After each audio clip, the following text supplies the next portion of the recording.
Hello everyone, and welcome to the next lesson. Today we're going to be talking about diaspora Jews. And what the diaspora is merely the exile. It's the exile of all the Jews all over the world.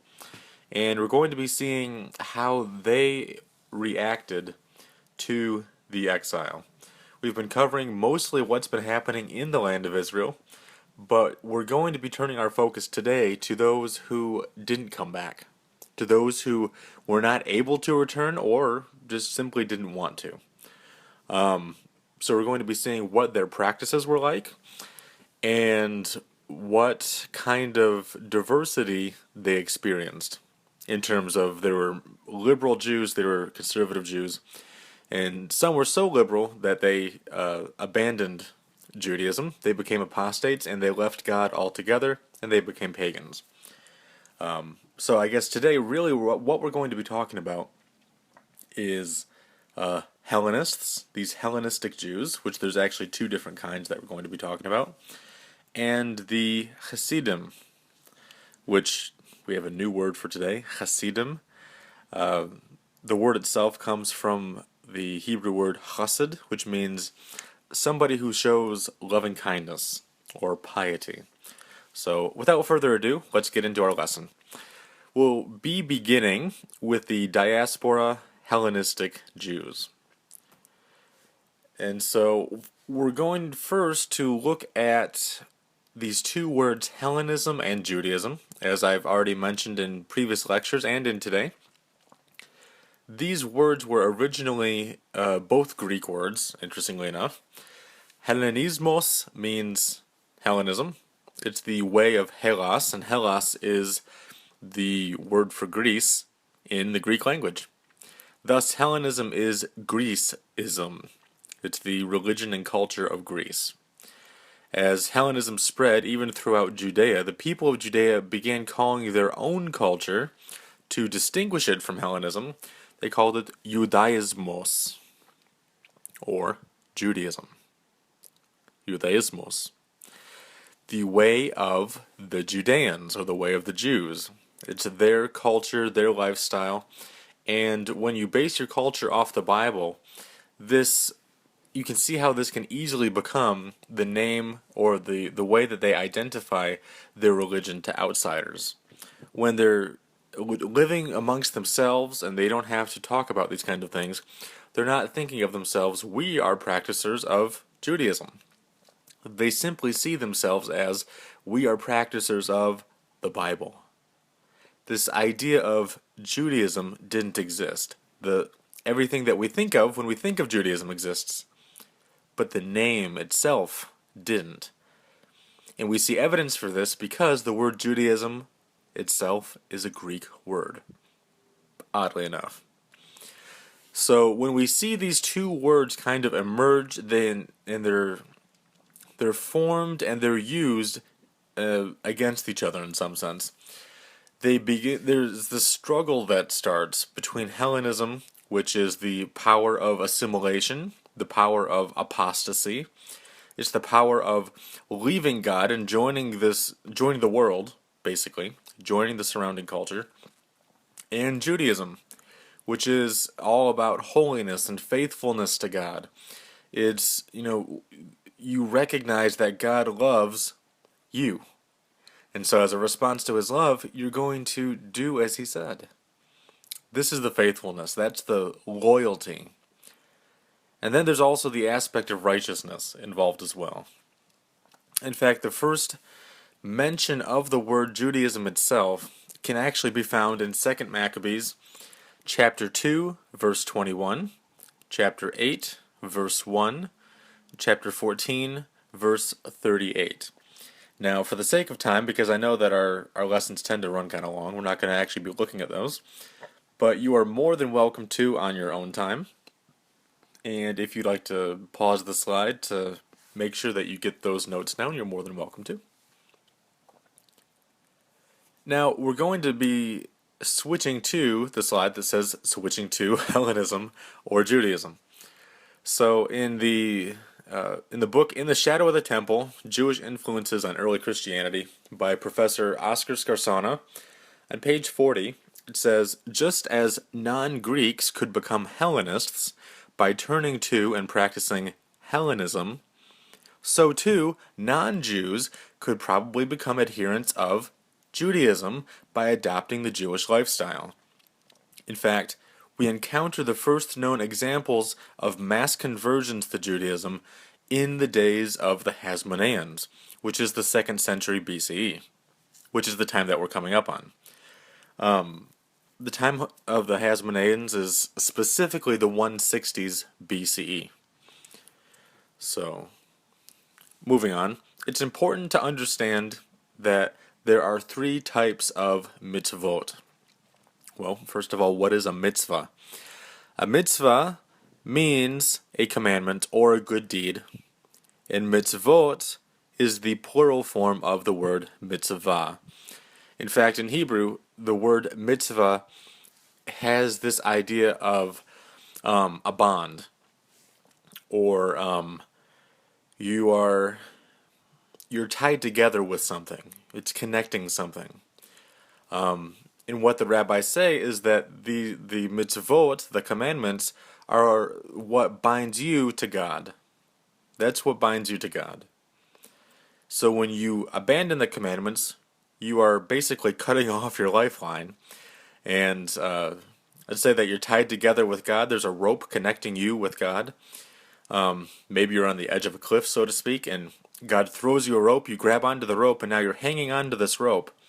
When you abandon the commandments, you break that bond. You cut the rope, and then you fall off the cliff. That's not too smart. And so, these were very important. And we can understand why these might be very important. But, to the Jews of the diaspora, they had a different perspective regarding these 3 types of commandments. The mishpatim were the self-evident commandments, like don't kill, don't steal, don't commit adultery. Nowadays, we would call them the moral law, although this term was never actually used. These were good ethical teachings that can be logically arrived at, and they're kind of common sense things. They're the foundational glue of society. No society blatantly supports murder in cold blood out in the open in the broad daylight, right? Every country has laws against stealing, and as far as I know, every country has laws against adultery or some kind of sexual laws. And so these are things that people just know are true. It's common sense. They hold together society. There's also the Edot.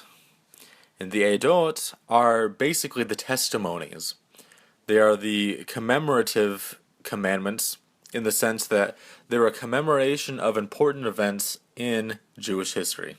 For example, there's Passover, which commemorates leaving Egypt.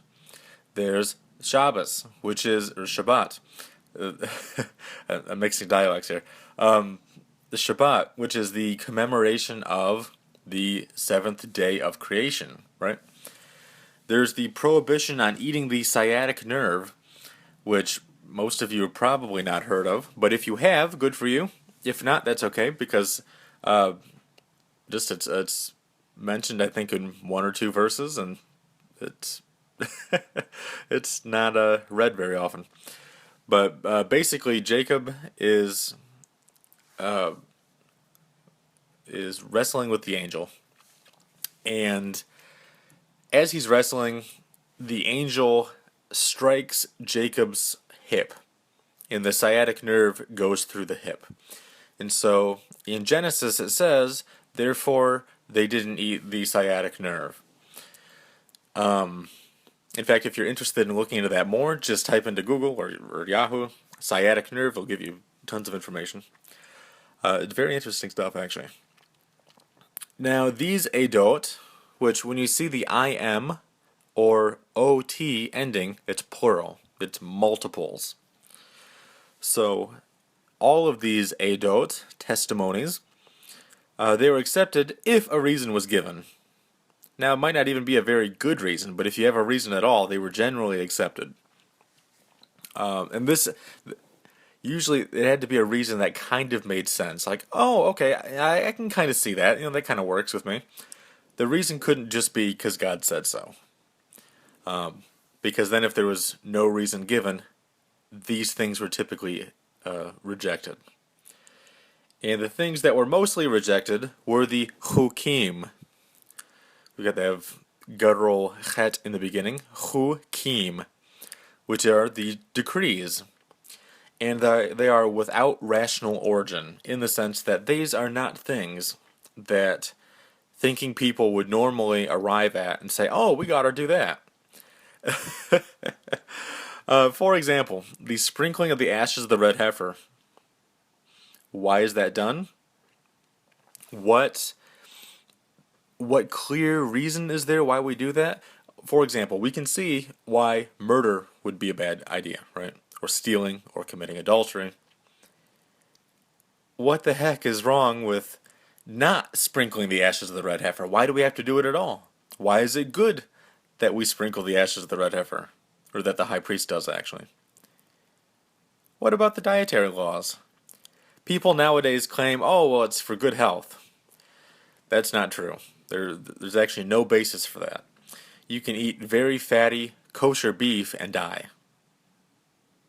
You can eat Oreos, which are kosher, and die, if that's the only thing that you eat. So it's obviously not for health purposes. It's not to, give you more energy or make you feel better or, make your digestive system better. So then what's the practical benefit? As far as we know, there isn't one. So then what's the reason? Because God said so. And the same with the ashes of the red heifer. Why are they sprinkled? We don't know. God said so. So we're going to trust Him. We're going to be faithful and have faith that He has a good reason, even if He didn't let us know that reason. There's also the laws of family purity, which are basically a married couple is to not be intimate when it's her time of the month because of the blood involved. Why is that the case? You can say, oh, well, it's gross. Okay. But is slaughtering animals not gross? And I think that's kind of gross. And it involves blood, too, so what's the difference? God said so. Right? There are some of these things that are mysteries to us. But God knows the reason, and perhaps it would take, a 10,000-page book to explain it all, and then that would be, Chukim 101. What about, the more advanced aspects of the Chukim? Well, they can't necessarily be explained with books. Perhaps God would reveal these things, in 5 seconds through the Holy Spirit, but it would seem like 10 years of learning directly from the voice of God. Who knows? That might be the case. Well, that might be the case when the Messiah comes and He's teaching everyone and the Holy Spirit fills the world. That might be. But who knows? Anyways, these are commandments that cannot logically be arrived at, and they are purely of divine origin. Now, all of these are actually of divine origin, but from the human perspective, the mishpatim can logically be arrived at. In fact, basically every civilization has mishpatim. Some civilizations have the equivalent of edot, and sometimes it's simply called culture. They are things that people do that have the force of law, but why do they do them? I don't know. We've done that forever. It's a tradition, right? That's kind of the mindset here. Why is Passover done? Because it happened a long time ago, and it's important. And God said so. Right. And then the Chukim, which we covered, they can't logically be arrived at. So it's kind of this graduated line of between you can grasp them without God's help, so to speak, You can use the intellect that God gave you, and then for on the other end, your intellect is not going to help you whatsoever. You purely, solely need to depend on God. So, moving on. I think we've spent enough time on that. The traits of the secular Hellenistic Jews. Now, there was two types of Hellenistic Jews. There were secular Hellenistic Jews who were basically apostates, and there were religious Hellenistic Jews, which we'll be covering in the next slide. Now, initially, at the first, although these secular Hellenistic Jews, they looked outwardly Greek. They dressed like Greeks. They had Greek hairstyles. They had Greek sports jerseys on. I mean, they looked like Greeks, basically. But they still saw themselves as Jews. They looked like Gentiles 100%. They acted like Gentiles 100%. If somebody asks them, how come your uncle's name is Solomon or David?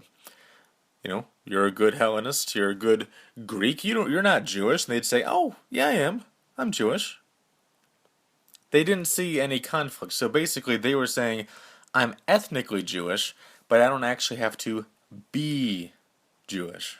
It's kind of like the people in Europe. They're born into a church. They have no personal religious conviction at all. But if you say that they're not Christian, they get very defensive. I was baptized into the Lutheran Church, and I'm going to die in the Lutheran Church.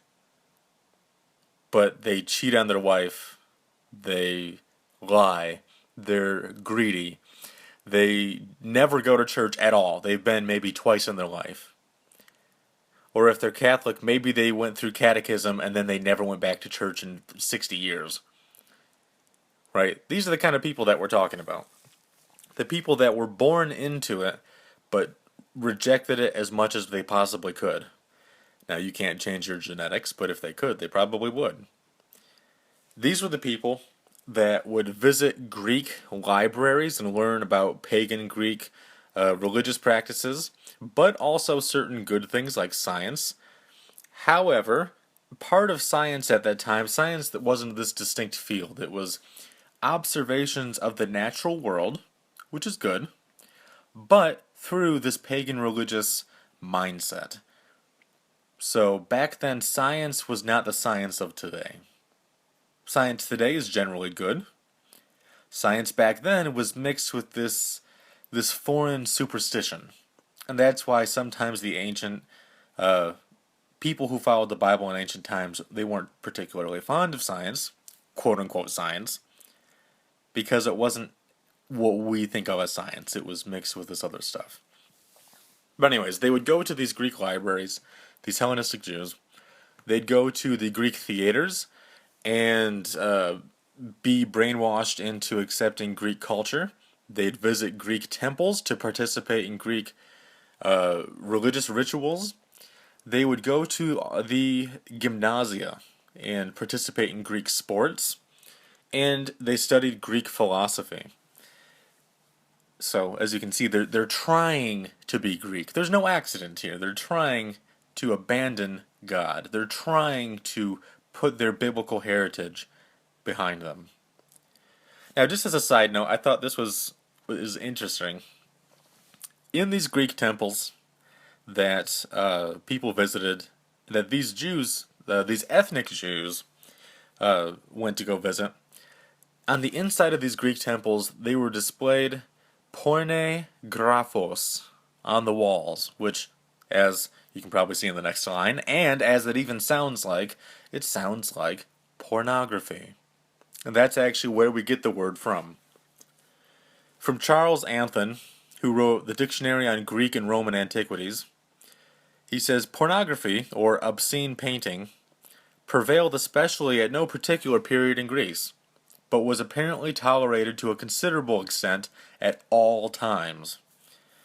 So this pornography that was painted on the inside, basically, of Greek pagan churches. You walk in, you don't see a cross, you see a sex scene. this had been going on for a long time, and it continued for a long time, even up until the days of Paul. And so we can see again. There's no accident. There's no I misunderstood. They're going in here. They're doing pagan rituals, which often involved sex, which is one reason why there was porn painted on the side of the walls of the Greek temples.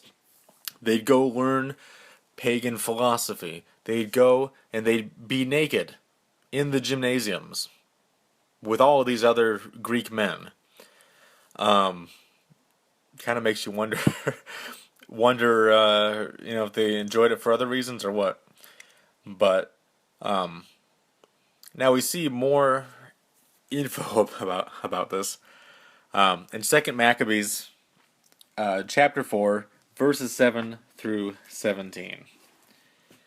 And it says, "But when Seleucus departed this life, and Antiochus, who was called Epiphanes," remember this is Antiochus IV, called himself the God-man, Antiochus, who was called Epiphanes, succeeded to the kingdom.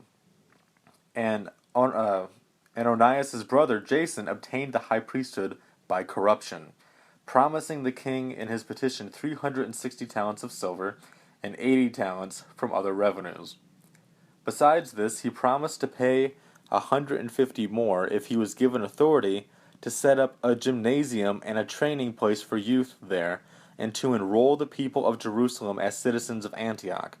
So basically, this evil Hellenistic Jew who had become apostate, basically, he's paying off the king who rules over Judea at this time, because remember, Judea was ruled by foreign kings. He's paying the Greek king to buy the priesthood, and on top of that, he says, "I'll pay you even more if you'll let me Hellenize the city." Can't even talk. I'm so flustered. If I can Hellenize the city of Jerusalem.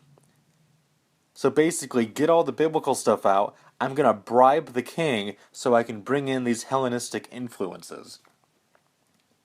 When the king had consented, he agreed to this, and he had taken office, he immediately brought his countrymen over to the Greek way of living. He set aside the royal ordinances especially favoring the Jews, and secured through John, the father of Eupolemus, who went on to the mission to the Romans to establish friendly relations and an alliance with them. So we're already seeing that there's an alliance, there's this back and forth with the Romans, which we know is not going to end well. In abrogating, meaning doing away with, abolishing, the lawful ways of living, he introduced new customs contrary to the law. For he willingly established a gymnasium right underneath the citadel, or the military watchtower.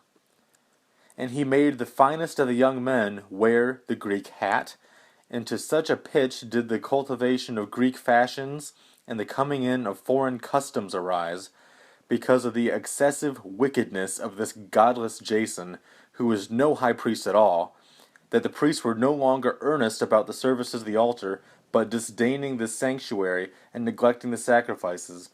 They hurried to take part in the unlawful exercises in the wrestling school. Remember, we're doing this naked the whole time. And after the summons to the discus throwing, these are all Olympic sports, regarding as worthless the things their forefathers valued, which is the Bible, and thinking Greek standards the finest. As a result, they found themselves in a trying situation, for those whose mode of life they cultivated, and whom they wished to imitate exactly, became their enemies and punished them. For it is no small matter to sin against the laws of God, as the period that followed will show. So basically, what it's saying is, this evil SOB, son of Baal, this evil godless Jason who bribed his way into the high priesthood, is corrupting the whole priesthood, and he's Hellenizing the entire city of Jerusalem. He's drawing people away from God. He's making them wear clothes that the world approves of. He's making them dress like the world. He's enrolling them in the schools of the world. He's bringing in worldly sports into the city.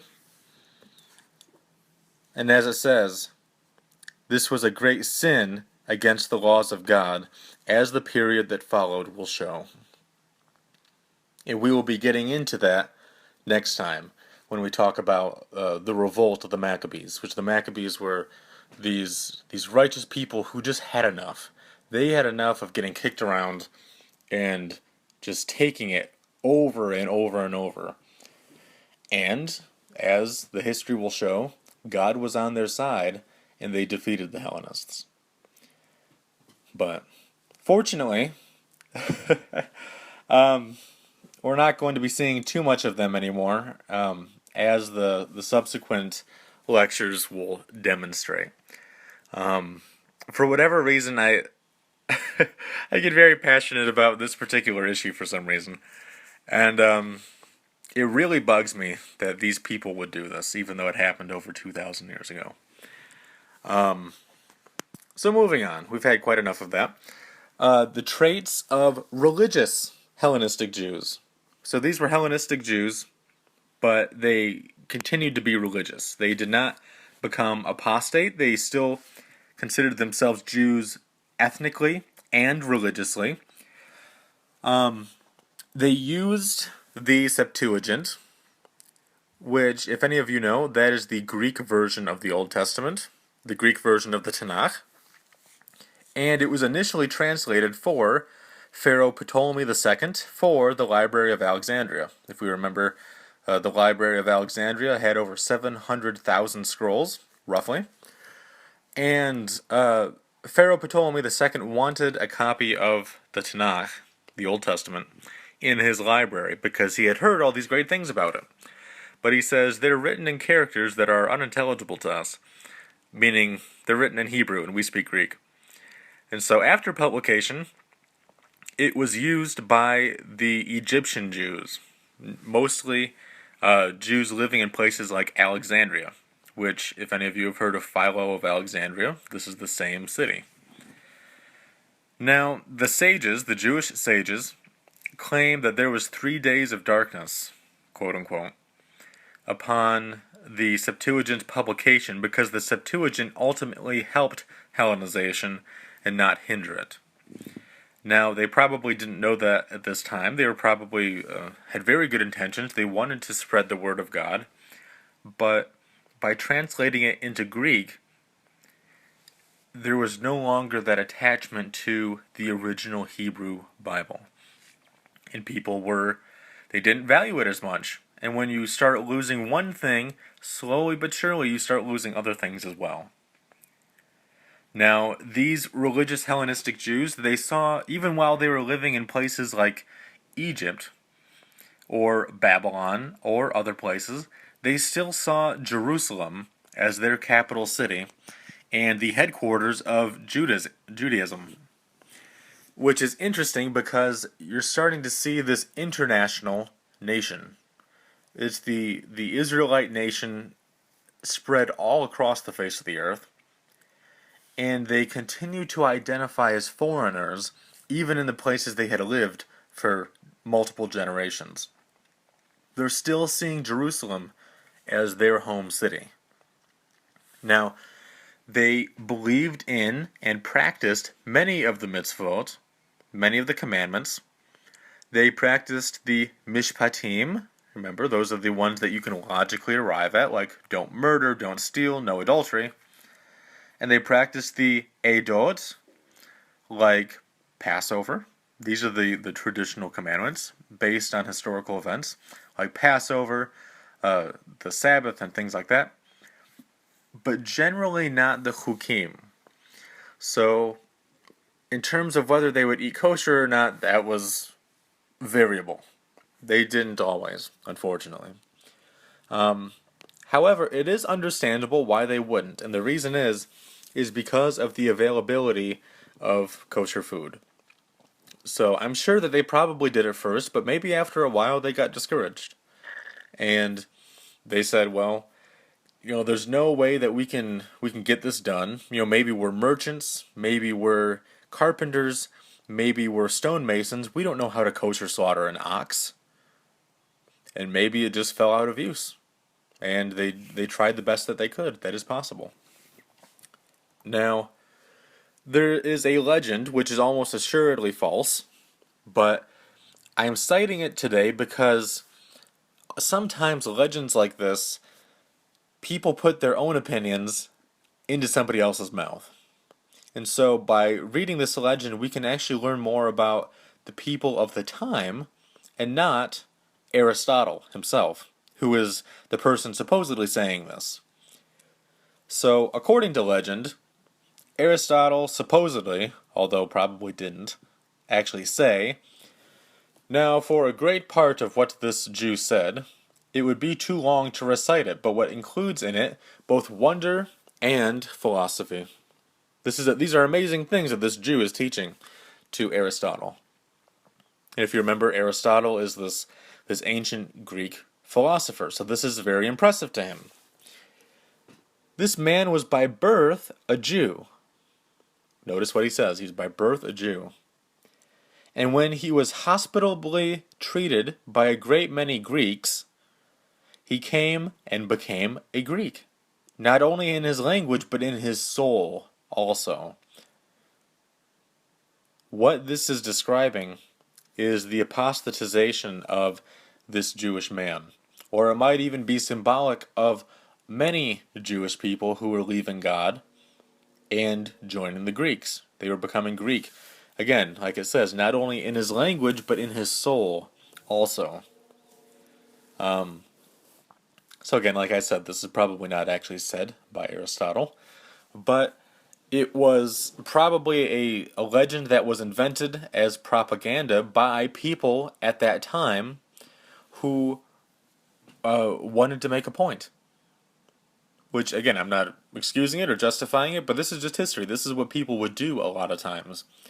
In fact, sometimes people would write entire books and say, oh, such and such, or so-and-so wrote it. As is the case with a book called the Book of Enoch, which was not actually written by Enoch, but it was written by someone about 200 years before Jesus was born, and it is ascribed to Enoch. So basically, somebody wrote a book, and at the end of the page they said, by Enoch. Because when you attribute your own thoughts to these highly regarded people, then people are more likely to accept your own thoughts. Now, we're going to be discussing, we're kind of transitioning now. We covered the apostate Hellenistic Jews, and we covered the religious Hellenistic Jews who tried to stay faithful. Now we're going to be talking about Judean Jews that live in the land of Israel, and the early Hasidim, which again, the Hasidim were these extra pious people. They were super zealous about God. They're very passionate.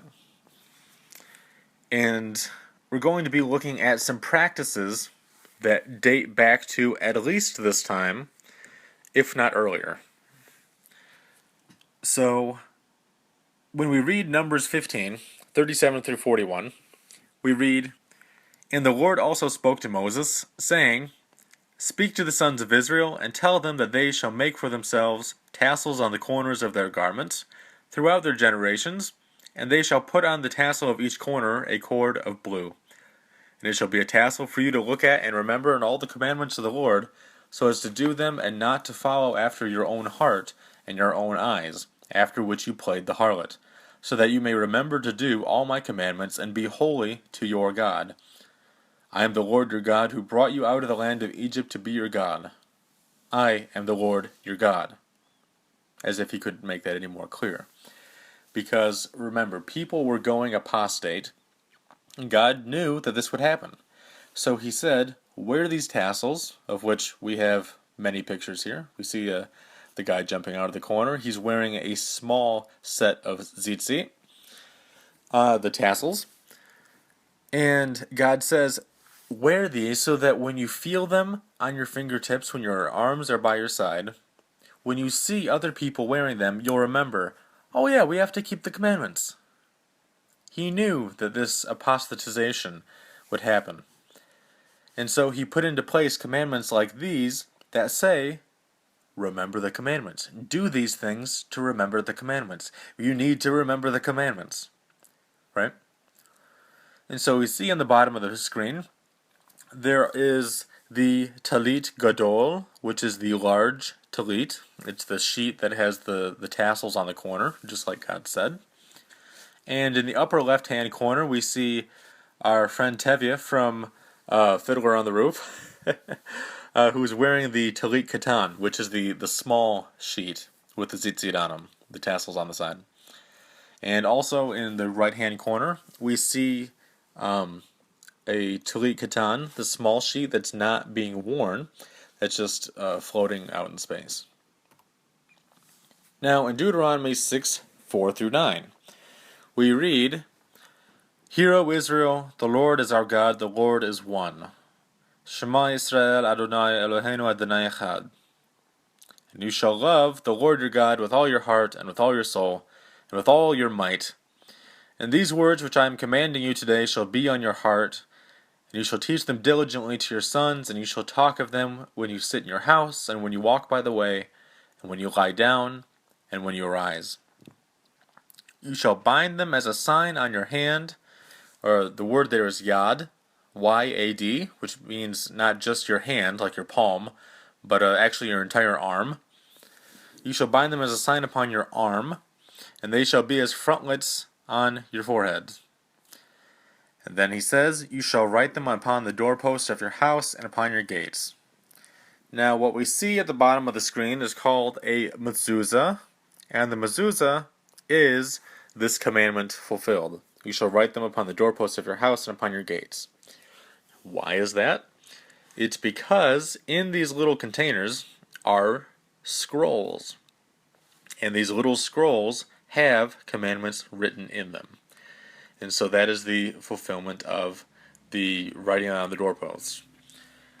Now, we'll be getting to in just a minute. As you can see in the top right corner, we have the talit. We have the mezuzah, but there's another little thing up there. Those are called phylacteries, or tefillin. And this is what verse 8 is talking about. It says, You shall bind them as a sign upon your hand, and they shall be as frontlets on your forehead. Keep that thought in mind as we move into this. Now, in the first century, we find this man named Rabbi Eliezar, who lived from 45 to 117 AD, and he was a contemporary of the apostles James, John, and Paul, and Peter, presumably. In the Talmud it says, Rabbi Eliezar ben Yaakov said, He who has tefillin on his head and arm, tzitzit fringes on his garment, and a mezuzah on his doorway, presumably will not sin. As it is stated in Ecclesiastes 4:12, a three-stranded cord will not quickly be broken.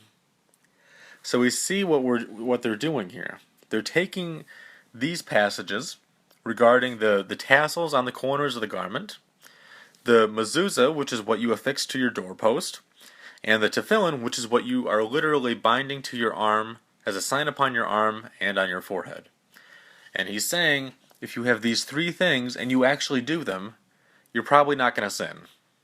Why is that? Because if you're dedicated enough to do that, you're going to be dedicated enough to do the other commandments.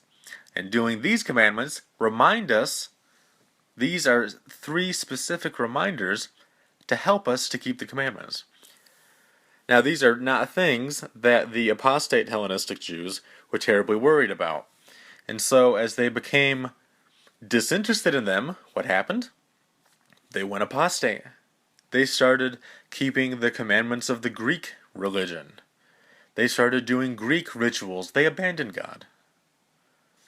Josephus, we all know about Josephus by now, he says in his book Antiquities of the Jews, he says, They, referring to the Jews, are also to inscribe the principal blessings they have received from God upon their doors, the mezuzah, and show the same remembrance of them upon their arms, and also they are to bear on their forehead and their arm those wonders which declare the power of God and his good will towards them, that God's readiness to bless them may appear everywhere conspicuous about them. So basically, if you do these things, if you wrap your tefillin, if you bind them as a sign upon your arm and on your head, if you put the mezuzah on your doorpost, and when you wear your tzitzit on your four corners, he doesn't specifically mention tzitzit here, but these things are usually associated with one another, as we'll see. If we do these things, then they will be reminders to us to constantly, in a sense, convict us. When we're about to sin, we'll think, wait, no, we can't, because I can feel my tzitzit. I can feel the tassels on my fingers. Or maybe we have our tefillin bound on our left arm, and we're about to think something bad, or do something bad, and we have the shel rosh on our forehead. We're thinking something bad. We think, no, we can't do that. We can't think something bad. We can't do something bad. We can't leave God. These are reminders. It's like people tying a string to their finger. I don't know how many people do that nowadays, but people tying a string to their finger to remember to do something. This is the same idea. But these are things directly from God. So I figure, why not do these? Why tie a string to your finger if you can tie it to your whole arm? In the way that God prescribed and not something invented by human beings, right? Interestingly enough, we find these things mentioned in the New Testament itself. In Matthew 23, verses 1 through 12, we have a kind of a hefty passage here. It says, "Then Yeshua spoke to the multitudes and to his disciples, saying, The scribes and the Pharisees sit in the seat of Moses. Therefore, whatever they tell you to observe, that observe and do." Wait, Jesus is telling us to obey the Pharisees and the scribes? Aren't they evil? Well, listen to what he says. "But do not do according to their works, for they say and do not do." What do you call it if you say and do not do? If you don't practice what you preach? It's hypocrisy, right? It's hypocrisy. "Therefore, whatever they tell you to observe, that observe and do. But do not be hypocrites like some of them." So in other words, they're teaching you to do the right thing, but they themselves don't always do it. And he's saying, obey what they tell you, because they're teaching you to do the right thing. But don't copy their actions, because they're not actually keeping the Torah sometimes. Maybe they weren't binding their tefillin. I don't know. Verse 5. Verse 4. It says, "For they bind heavy burdens," oh no, heavy burdens, "hard to bear, and lay them on men's shoulders." Did Yeshua condemn these things yet? No, not quite. "But they themselves will not move them with one of their fingers." That's the criticism. The criticism is not the heavy burdens. The criticism is they themselves will not move them with one of their fingers. They don't try to help people do these things. They don't help people to lift these heavy burdens, so to speak. Or they're telling other people to do it, but they don't do it themselves. "But all their works they do to be seen by men." They're attention seekers, basically. They make their phylacteries, their tefillin. These are the things that you bind to your arm and to your head. They make their tefillin broad, or they have huge tefillin. They have a brick, basically, on their head, not little ones, as we'll see. And they enlarge the borders, or the tzitzit, the tassels of their garments. Meaning, instead of being of a reasonable length, maybe they're down to their ankles. In fact, there was a sage in the Talmud, his name was Ben Tzitzit, the son of the tassels, because his tzitzit would go all the way down to the floor. apparently, or all the way down to chairs, which back then chairs were shorter. They loved the best places at feasts, the best seats in the synagogues, greetings in the marketplace. Are these bad, by the way? Is it bad to get a greeting in the marketplace? Is it bad to say hi to your friend in the marketplace? Or to want a good seat in church? And they want to be called by men, Rabbi, Rabbi. But he who is greatest among you shall be your servant. And whoever exalts himself will be humbled, and he who humbles himself will be exalted. Now notice, Yeshua never actually criticizes heavy burdens, phylacteries, borders, feasts, seats in the synagogues, or greetings. He always criticizes people's attitudes and motives, for they desire to be called Rabbi, Rabbi, which means, literally it means great one, or teacher, teacher. Meaning they're, again, attention-seeking. They're not being modest. They're not being humble. And again, this is not all of them, but it's some of them. And he's criticizing the people that are doing it, and the people who aren't doing it, he's not bringing up. So I think that this is kind of an interesting example, not only a lesson for us today, but we see that Yeshua is mentioning these tefillin and these tzitzit here. Now, he doesn't mention the mezuzah, but when we remember back in what Josephus said, he says, he mentions the mezuzah and the tefillin, but he leaves out tzitzit. Because by bringing up even just a couple of these, your mind automatically thinks of the third strand, remember? Now, here are some pictures of some Essene Tefillin. If you don't know who the Essenes are, it's not terribly important for today. But they were the people basically who wrote the Dead Sea Scrolls, and they were very, very, very zealous for God and zealous for keeping His commandments. These Tefillin, as you can see, they're very tiny. The Tefillin today are not that tiny. As you can see, in the picture with the gloves, that's about the size of maybe a thumbnail. They're very tiny. Modern tefillin boxes would probably be the size, roughly, of the plastic container, the whole plastic container itself. And as we can see in the bottom left picture, we have somebody holding a modern pair of tefillin. It takes up most of their hand, actually. And in the right-hand side, we see an ancient pair of tefillin. Same shape, same size, or not same size, but same dimensions. And we see there are 4 slots for the scrolls, which means that from the 2nd or 3rd century before Jesus, these things have been the same for thousands of years. Now, these particular tefillin, the straps are lost, but the boxes are still here. They were actually retrieved from the caves of Qumran, which are, I think, about 15 miles from Jerusalem, east of Jerusalem. They were retrieved from the Qumran caves, the caves of the Dead Sea Scrolls, in the 1950s, but nobody realized that they actually discovered them. They basically they picked up a bunch of stuff, brought it back to the library or museum, and put them in shoeboxes and forgot about them.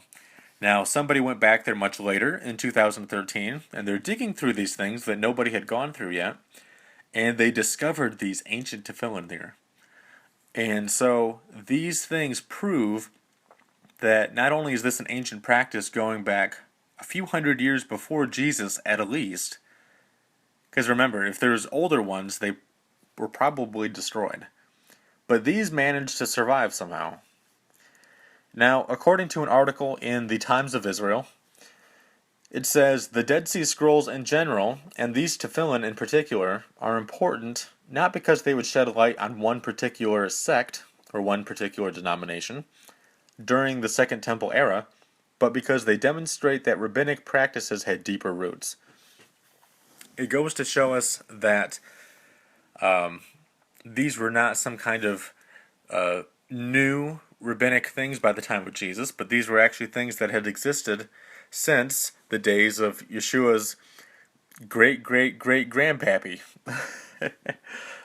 These were things that had existed for a long time, and these are the latest dates. We don't know when the earliest dates were, but we have at least an idea of the latest possible time that they came around. But they existed much earlier, because as we'll see, they were called traditions. Here's another picture, actually, of little tefillin boxes. As you can see in the picture on the left-hand side, those are the ancient tefillin sizes. That's roughly how much they are.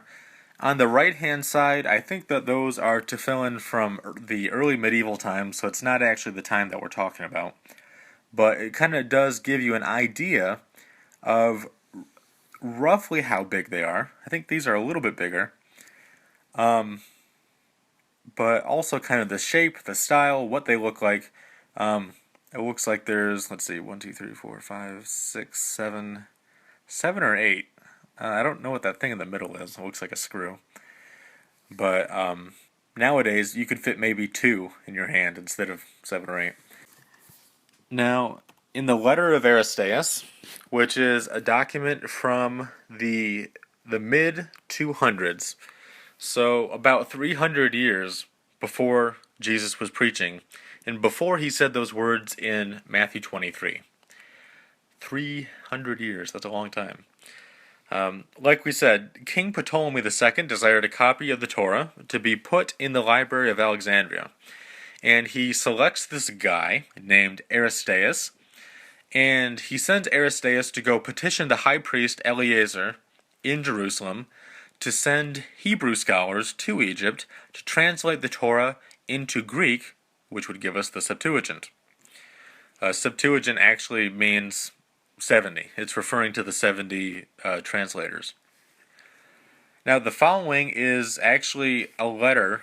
It's from a letter between Aristeas and his brother Philocrates. He's speaking from the perspective of a Jew here. He says, "Upon our garments, God has given us a symbol of remembrance." Again, these were referring to the Tzitzit tassels. "And in like manner, he has ordered us to put the divine oracles upon our gates and doors." The Mezuzot, the thing you put on the doorposts, as a remembrance of God. "And upon our hands, or arms, too, he expressly orders the symbol to be fastened." Now here we see that it's a symbol. It's not merely a metaphor. It's a literal thing. Clearly showing that we ought to perform every act in righteousness, remembering our own creation. Meaning, we're created beings. We're weak little vessels here. We have to remember that. Remember that we're not gods, right? We're created things. And above all, to fear God. He bids men also, when lying down to sleep and rising up again, to meditate upon the works of God, not only in word, but also by observing distinctly the change and impression produced upon them when they are going to sleep and also their waking. Now, this is almost certainly referring to something called the Shema, which the beginning of it goes, "Hear, O Israel, the Lord our God, the Lord is one." And it goes through the entire Shema passage, kind of documents God has done this, and he's done this, and if you obey him, he'll do this, and if you disobey him, he'll do this. And he does these things, he's done all of these wondrous things to bless you, to bless his people. And so this is probably what Aristeas is writing home about. Now, in conclusion, we find that the Hellenistic diaspora Jews can kind of fall into 2 categories. The apostate Jews who became Gentiles and pagans, and the religious Jews who rejected certain commandments, the chukim. These are the commandments that could not be understood, could not be arrived at through only the intellect. These are not things that you would say, "Oh, we should do these things," unless God told you to. Then you would say, "Let's do these things." Now, the Judean Jews and the Hasidim, they believed in keeping all of God's commandments, and they abided by a traditional understanding of the Torah. When it says to put fringes on your garments, they said this refers to tassels, the Tzitzit tassels. When it says to bind the commandments as a sign upon your arm and to be as frontlets between your eyes or on your forehead, that's referring to tefillin or phylacteries. And when it talks about putting God's commandments on the doorposts of your house, then that's referring to the Mezuzot. And these are things that we not only see documented in the New Testament, but Yeshua says, don't be obnoxious in the way that you do them, right? Don't broaden your tefillin. Don't make them big. Just have normal size ones. No, don't be obnoxious. Don't try to get attention. Fit in. Make them normal size. It's good to be zealous, but don't draw attention to yourself. And the same with your tzitzit, the tassels. Don't have them dragging on the floor. Have normal size ones. Fit in. Be a good person more by your behavior than by how you dress. Now, it's good to dress righteously. Don't get me wrong. But if you're going to dress righteously, then be righteous on the inside too. And that's the whole point of what Yeshua was saying when he says, some of you people are whitewashed sepulchres or tombs. You're all pretty on the outside, but you're full of death on the inside. Now, what if they were full of life on the inside? You ever thought about that? If they were righteous on the inside and the outside, do you really think that Jesus would have a problem with that? I see no reason why he would. So, and I think that this only reinforces the fact that Yeshua had a traditionalist Torah mindset, and I think that he establishes this all throughout the New Testament, but particularly in the passage of Matthew 23. So, I will leave you with that. Hopefully this has given you some things to think about, and maybe you can start to see some connections, maybe, going forward. Maybe we can start to see how this is relating to certain events in the New Testament, especially when the apostles go out into the world, they leave the land of Israel, they're preaching to the Gentiles. Maybe this explains some things. If not, we'll be getting to it. Don't worry. So, stay tuned, have a wonderful day, and make sure to smile at someone today.